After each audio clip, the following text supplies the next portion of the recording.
2, the divinity of the human soul. 3, the unity of all existence. And 4, the harmony of religions. Vedanta rests on these 4 fundamental principles.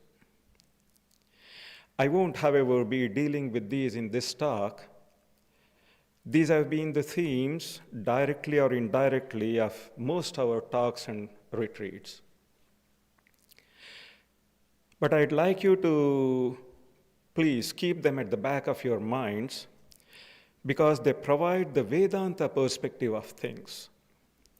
Keeping these 4 principles in the background, I'd like to say a few words on today's theme of Vedanta and service. The subject sounds simple, probably because it is familiar. But as we will see, the discussion will give us a fair idea of Swami Vivekananda's new interpretation of Vedanta and the new direction that he gave to Hindu monasticism.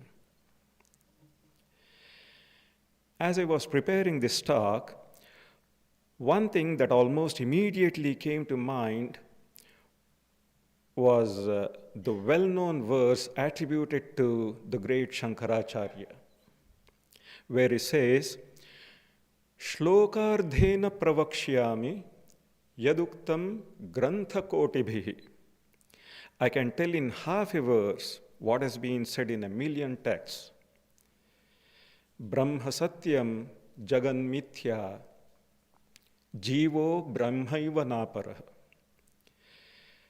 Brahman alone is real, the world is unreal, and a living being is none other than Brahman itself. In fact, this is a perfect summary of Vedanta, old or new. When Swami Vivekananda started the Ramakrishna Mission, it marked the initiation of a new spiritual movement. For the first time, a new order of Hindu monks and lay devotees became organized with the aim of spreading broadcast what has come to be known as Neo-Vedanta or practical Vedanta or applied Vedanta. Just as Buddha set in motion the wheel of Dharma, Vivekananda set in motion the wheel of Vedanta, for the good of the many, for the happiness of the many. Bahujana Sukhaya, Bahujana Hitaya, Bahujana Sukhaya. For centuries, Hindu monks had retreated from the world, despising it as an abode of sorrow or framework of delusion. They had isolated themselves. Seeking their own personal salvation, they had retired into forests and mountain caves and practiced severe austerities. And the knowledge they gained, they fiercely preserved among themselves.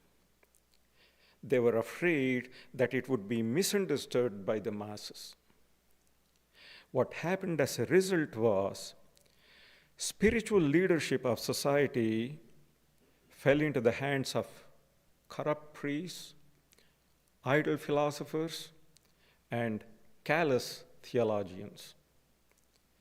The original teachings of Vedanta were lost or compromised, and in their place, superstition, occultism, and fatalism became rampant.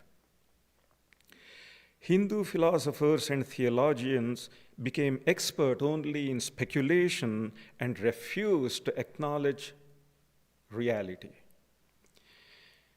They promised happiness in an unseen heaven when this world itself was on fire.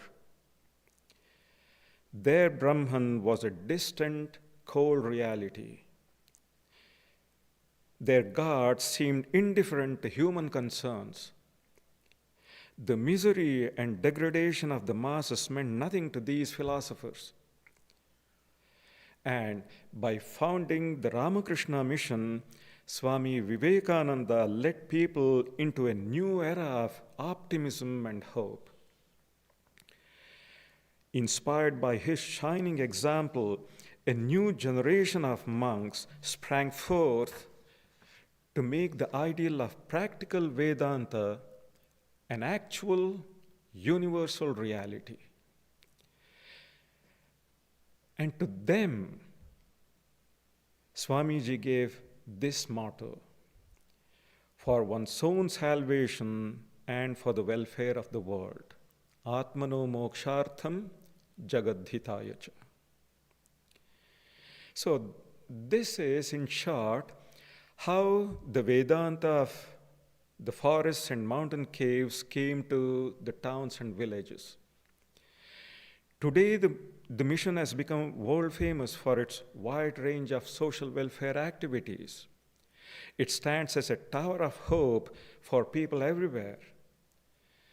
But the task was not easy. The idea of organization was foreign to the Hindu religion. Hinduism, as you know, has neither an official church nor an official doctrine. There is very little that is highly structured or centrally controlled. Because in matters of religion and spirituality, Hindus have always been extremely individualistic and independent. In such circumstances, organizing an order of Hindu monks who would be united for a common spiritual cause was an almost impossible task. But this, Swami Vivekananda successfully accomplished. The movement he initiated attracted well-educated, progressively minded people. But it also drew criticism from others who saw it as a departure from long-established monastic ideals and traditions. Ramakrishna monks serving the poor and the sick were denounced as scavenger monks, and their philosophy of service was regarded as a doctrine imported from the West. So, what were the objections of these critics? And, more importantly, were they right or wrong? The critics held that God realization and not social reform is the aim of monastic life. Why strive to make the world better, which is impossible anyway? Why should an all-renouncing monk busy himself with a householder's duties? And how far should he go to improve society?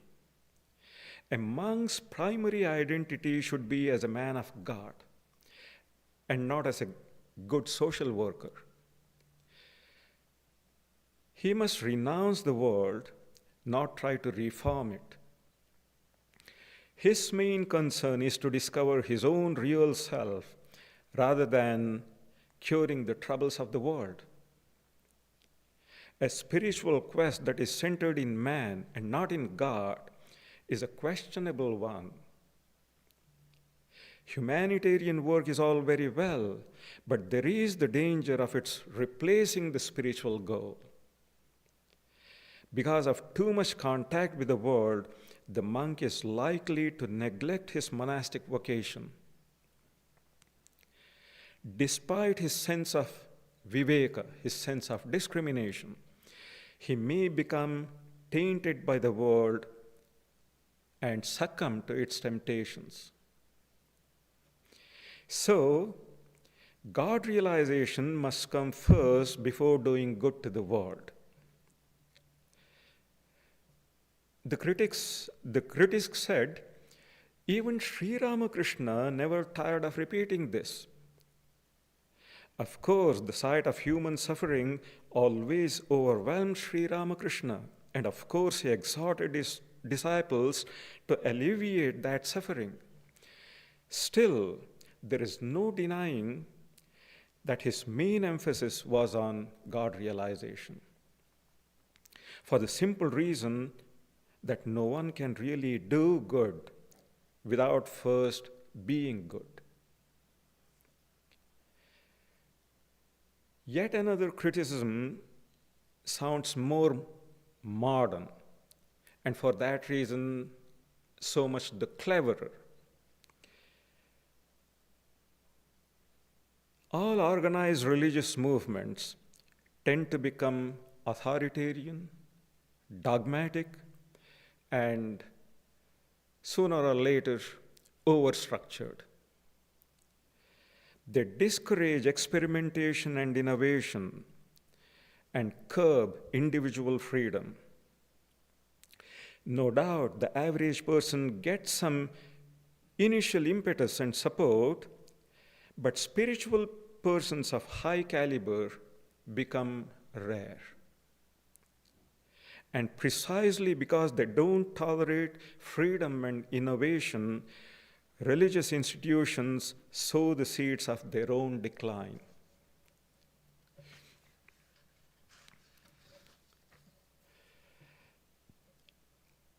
It all sounds so perfectly valid, so justifiable. But how reasonable are these criticisms? Let me deal with the last one first. Spirituality is a personal quest, no doubt, but it draws inspiration from the collective wisdom of the past. And this highlights the importance of organizations. Swami Vivekananda saw that organization is vital for the preservation and continuation of priceless spiritual teachings. They are not always antagonistic to individual spiritual growth.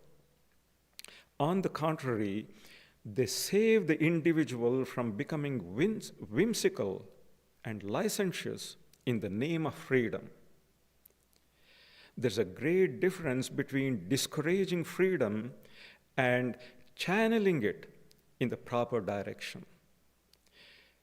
If we want proof, many of the world's greatest saints and mystics and their immediate followers all belong to the holy orders of Buddhism and Christianity.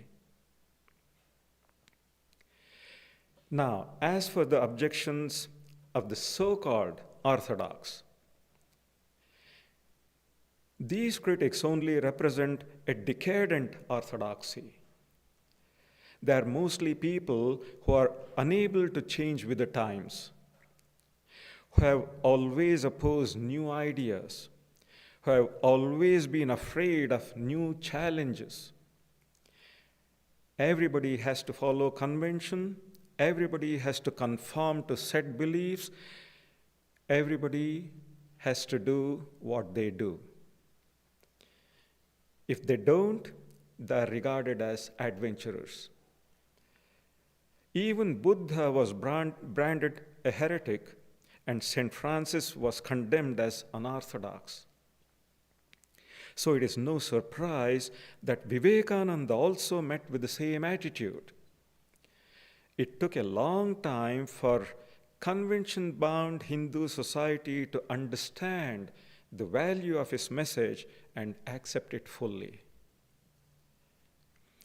To those who are not familiar with our movement's guiding lights, I mean Sri Ramakrishna, Sri Sharada Devi, and Swami Vivekananda, to such people, our work may look like social service, and we, especially monks, we may look like social workers. But there are people who know better. They know that service done in a spirit of worship is an important and indispensable part of spiritual practice. The Ramakrishna movement is an entirely spiritual movement. But its spirituality is not divorced from the reality of daily life. One of its greatest successes has been in resolving the familiar conflict between aspiration for the world beyond, Atmano Mokshartha, and concern for the world here and now, Jagadhita. The old Vedanta emphasized, I am Brahman, Aham Brahmasmi. But the new Vedanta lays equal stress on, all this is really Brahman, Sarvam Kalvidam Brahma. In search of the God within, the old Vedanta had ignored the God indwelling in the hearts of all beings.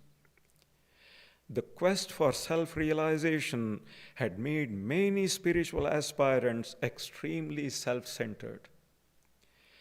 When Vedanta lost its social significance, it ceased to be a living teaching able to transform lives at large. Vedanta is not a philosophy of speculation. Let us never forget that.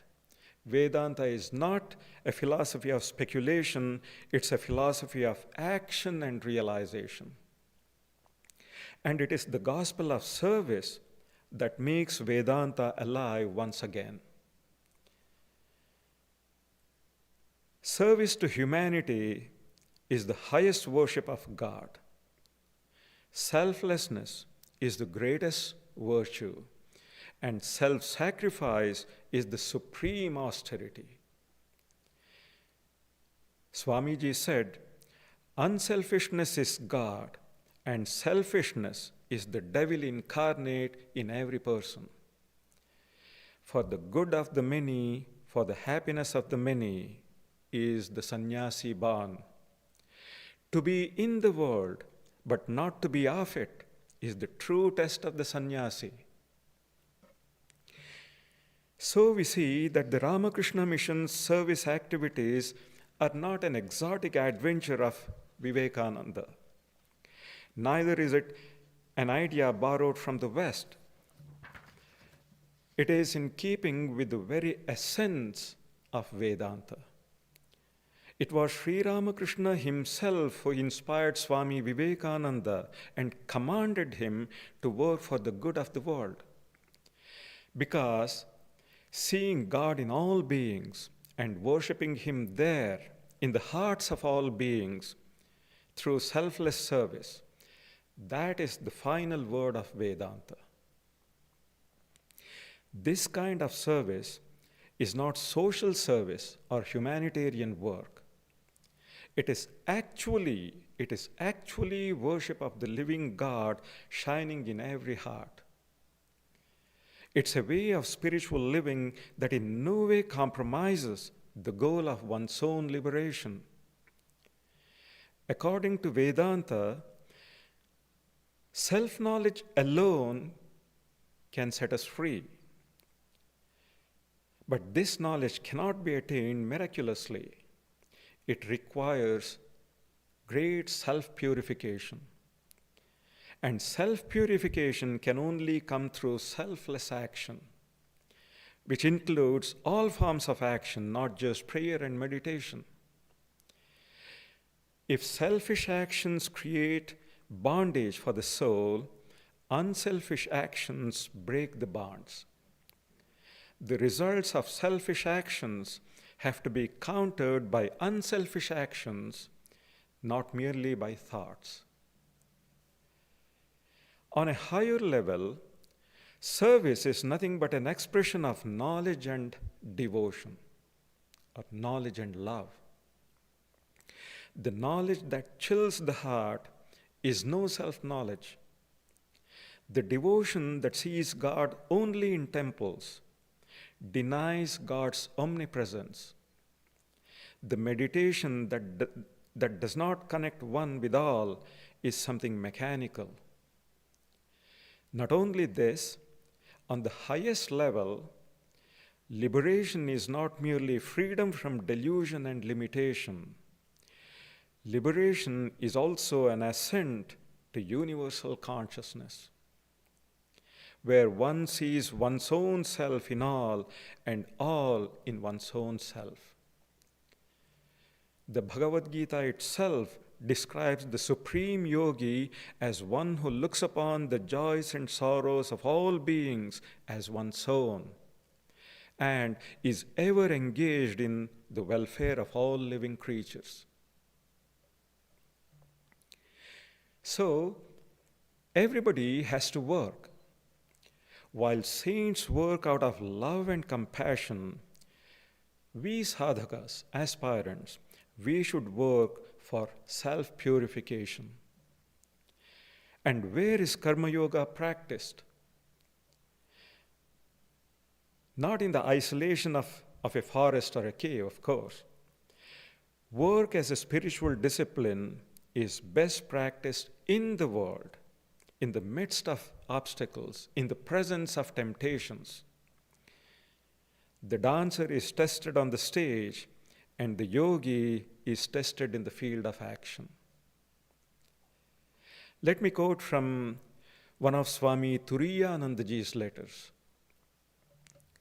But please remember, these are the words of Swami Turiyanandaji, who had been very orthodox in his views, in his outlook, who had been an ardent follower of Shankaracharya's philosophy, and who spent the greater part of his life in prayer, meditation, and hard austerities. He writes, "No doubt one has to work. How else will the heart be purified? You will be tested when you work. Only through work can one know how much desire for results still lingers in the mind, how far the mind has been purified, how much selfishness has lessened, how much still remains, and so on. But when love enters the heart, work will no longer feel like work. Work is then transformed into worship. That is true love. In the beginning, both are necessary. One has to both work and practice spiritual disciplines. But if one keeps one's aim steady, the time will come when, through God's grace, one does not see any difference between spiritual practice and work. Everything turns out to be worship.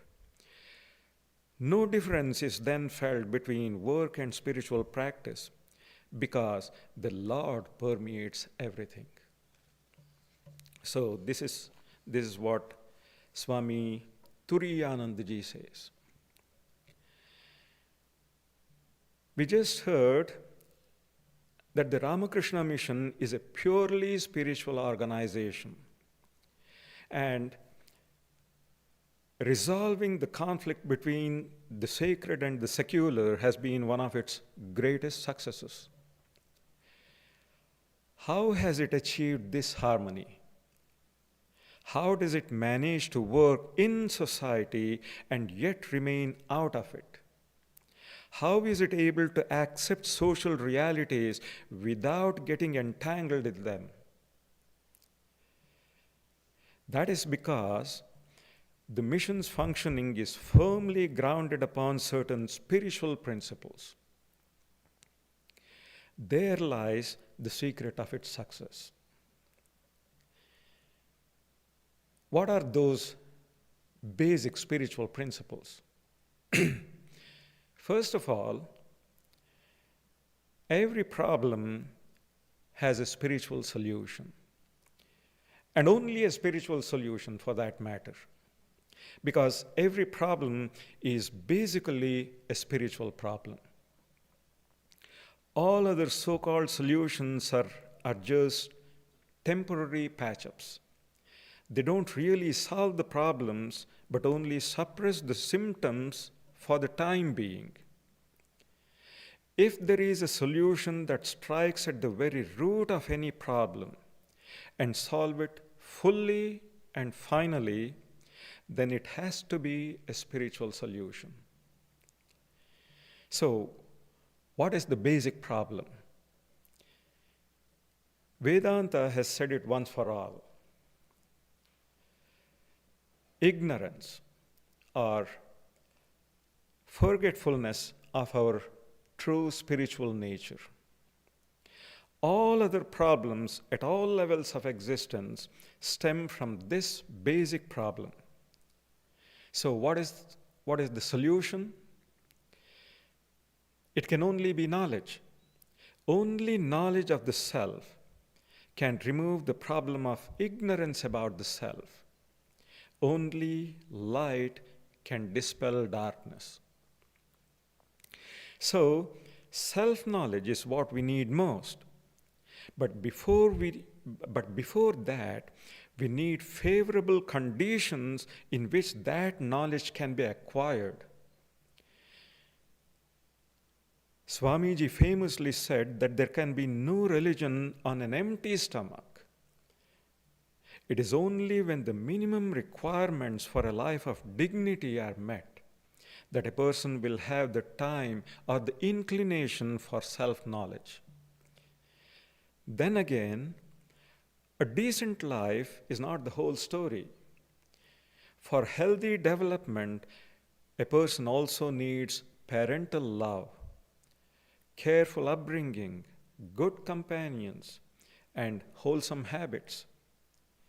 All these together provide an ideal environment where the plant of spirituality can grow.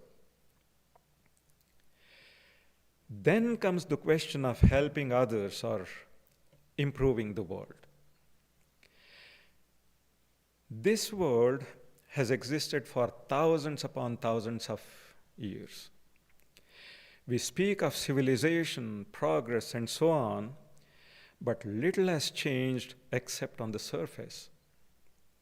It is the same old world full of lust and greed, hatred and violence, anxiety and insecurity.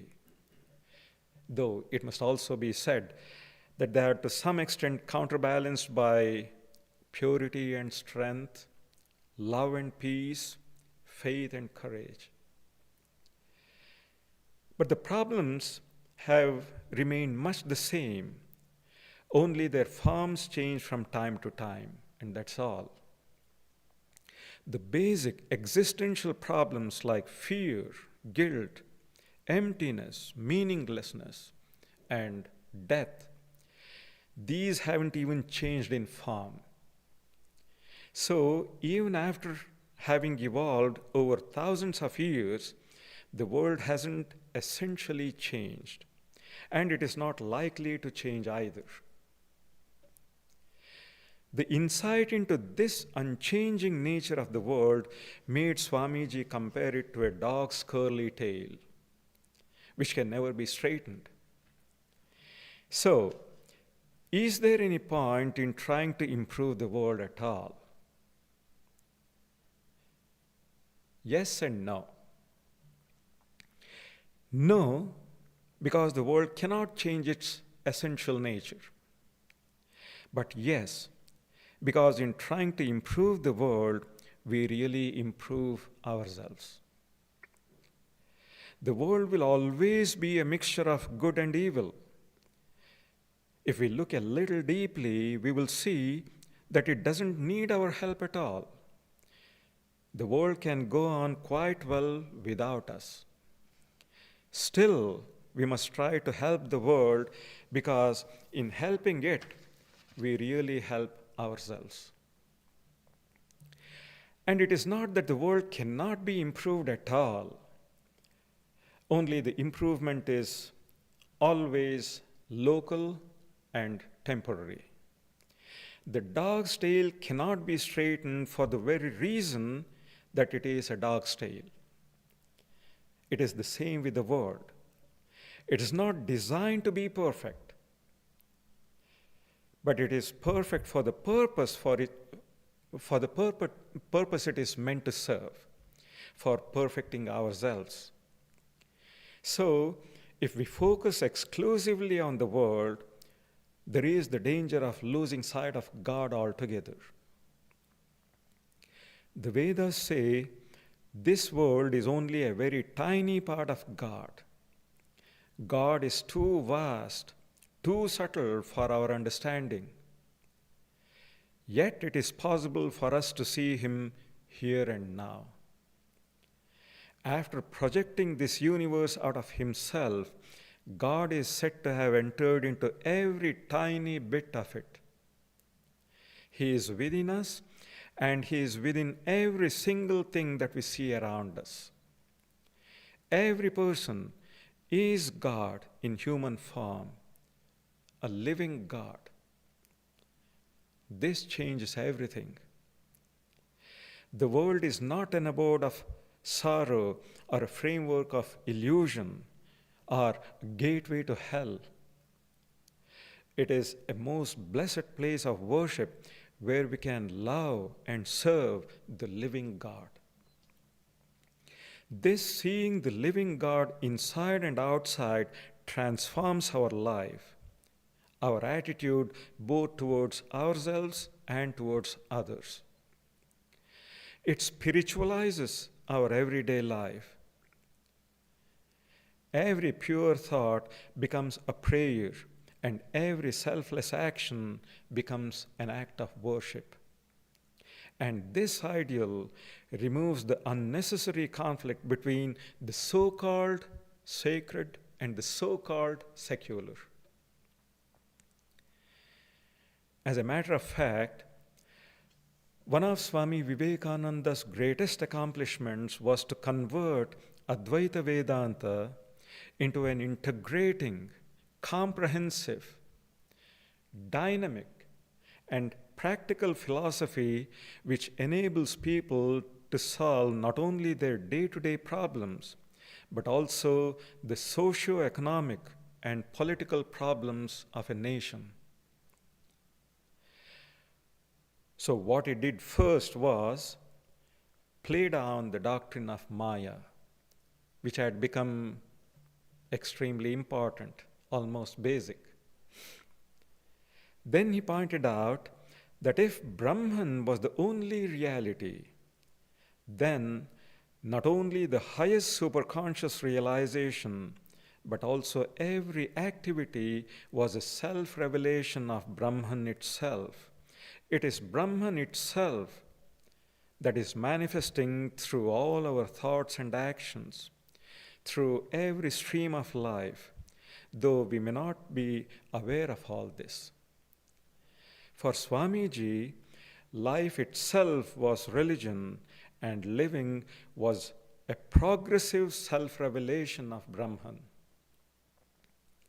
His doctrine of Karma Yoga is based on this integral vision of life. If you remember, some time ago, probably last April or May, we had here a two-part talk on Karma Yoga entitled Working Our Way to Freedom, where I quoted extensively from revered Bhajananandaji Maharaj's articles on work as a spiritual discipline.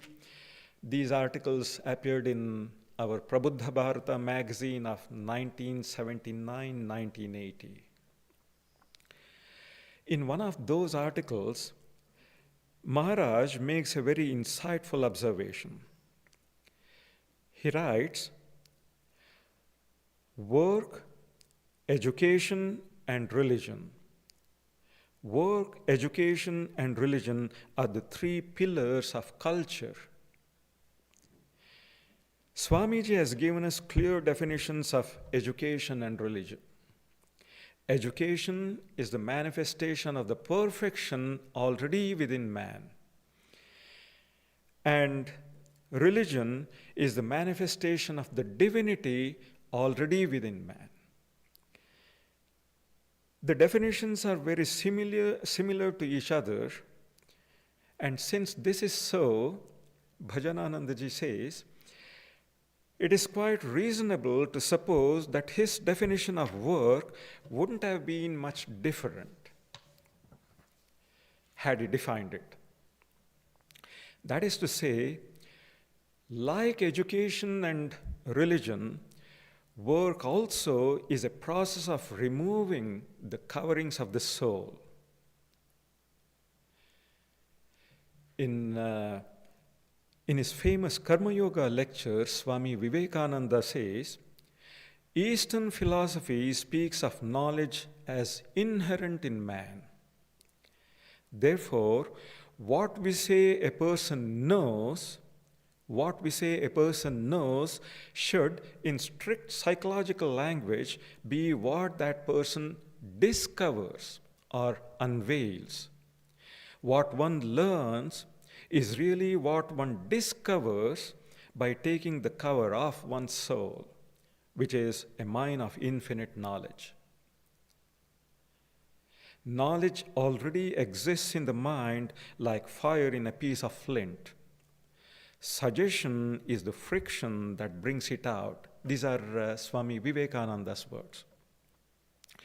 So with all our feelings and actions, every one of these we may find, if we calmly study our own selves, to have been brought out from within ourselves by so many blows. And all these blows taken together are called karma, or work, action. Every mental or physical blow that is given to the world, not taken from the world, that the self gives to the world, by which fire is struck from it, and by which the soul's own power and knowledge are discovered, is karma, the word being used in its widest sense.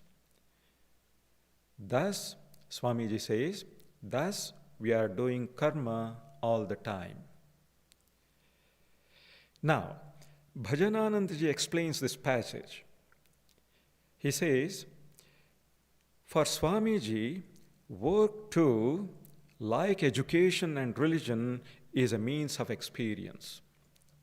If education is cognitive experience, that is to say, something connected with the mental process of understanding.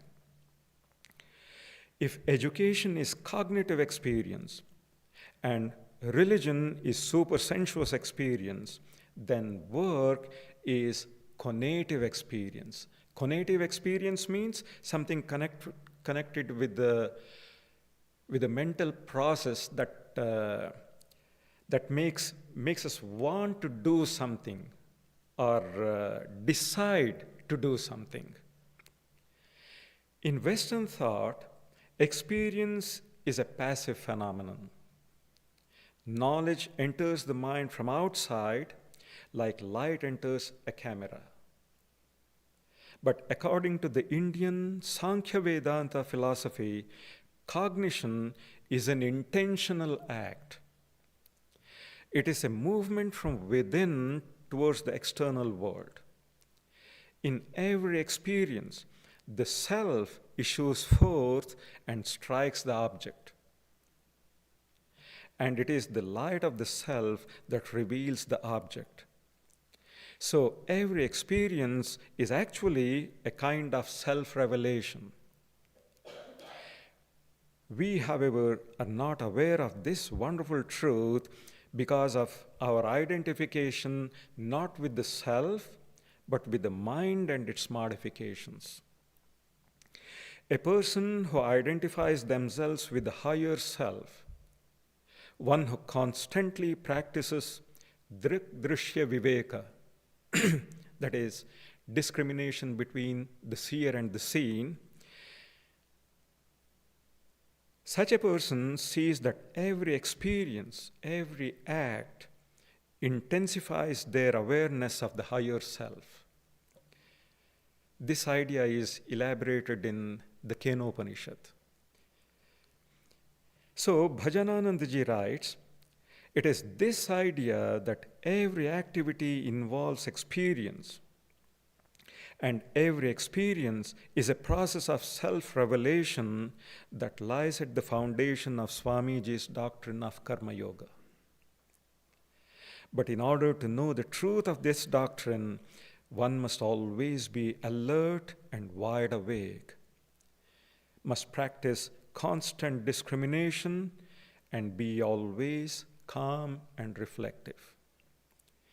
Anyhow, that was a dash of epistemology, but I don't think it was wholly unnecessary.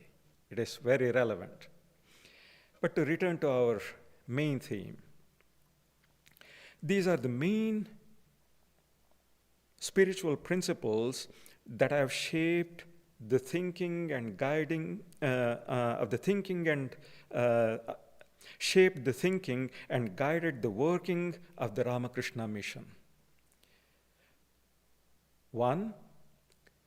Ultimately, there is only a spiritual solution to every problem. 2. Some of the basic needs for physical survival and mental growth have to be fulfilled before we can seek the spiritual solution. 3. The betterment of the world is temporary, but our selfless efforts to bring it about can produce lasting inner improvement. And 4. God can be perceived here and now in every living being and worshipped through selfless service. So I'll repeat this once again. These are the main spiritual principles that have shaped the thinking and guided the working of the Ramakrishna Mission. 1. Ultimately, there is only a spiritual solution to every problem. 2. Some of the basic needs for physical survival and mental growth have to be fulfilled before we can seek the spiritual solution. 3.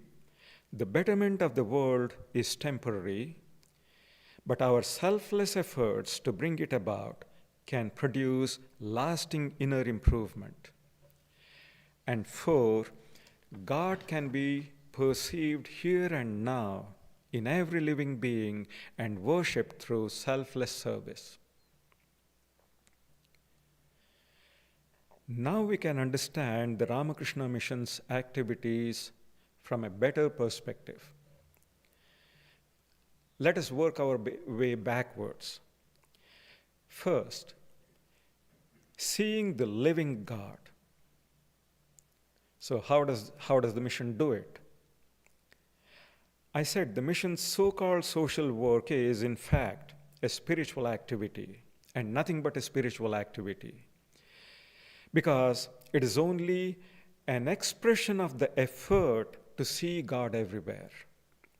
All the service that we do is an attempt to worship the living God in different ways.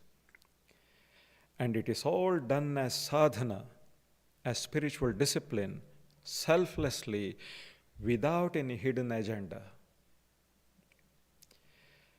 Next, the world's unchanging nature.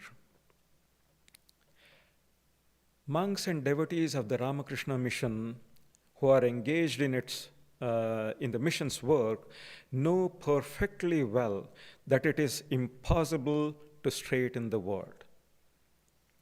But they still work hard, cheerfully and enthusiastically, because they also know that their selfless work will straighten them, remove all crookedness from their hearts and make them pure. The purer we are, the easier it is to see and worship the living God. One great blessing in this form of worship is those who practice this never become fanatical, never become hopeless, never become frustrated, because they are not trying to change the world radically. Their attention is more on the one place where real change is possible, and that is within. And here is the secret. When I change, the world I see also begins to change for me. Therefore, if I want to make the world a better place, I must first make myself a better person. The only way of becoming truly better is, of course, by getting rid of the ego and its selfishness. And for most of us, the easiest and best way of accomplishing this is through selfless service to others. It is all perfectly logical without a loophole. It's not only the person who serves that becomes better, but even those who receive the service. When people's basic requirements are fulfilled, and when their health and education are taken care of, they will have the leisure and the capacity to think of more fundamental matters like religion and spirituality. This is exactly what the activities of the Ramakrishna Mission aim at. Do everything that is possible to put the person in the right frame of mind for higher things.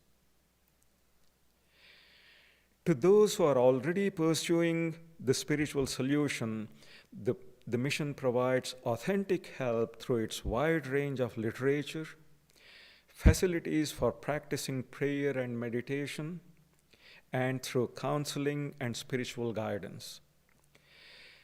Innumerable people all over the world, including us, are leading lives full of peace, joy, and fulfillment as a result of the moral and spiritual nourishment provided by the mission. Vedanta says, God alone is real, the world is unreal, and a living being is none other than God himself. The teaching may not be anything new to us, but why do Sri Ramakrishna, Swami Vivekananda, and their disciples have such an irresistible appeal for us? They lived this teaching, and they have shown us how to build our lives on it. We are fortunate to belong to a movement that is trying to translate into practice their great spiritual vision. Thank you. And thank you all for coming on such an unpleasant day, braving the snow, especially the elderly ones. Special thanks to you. Thanks to them. Yeah, and next Sunday, we are celebrating Swami Vivekananda's birthday with special puja, which will begin at 11 o'clock in the morning as usual. But the birthday itself, the Tithi puja, is on the 21st. That is when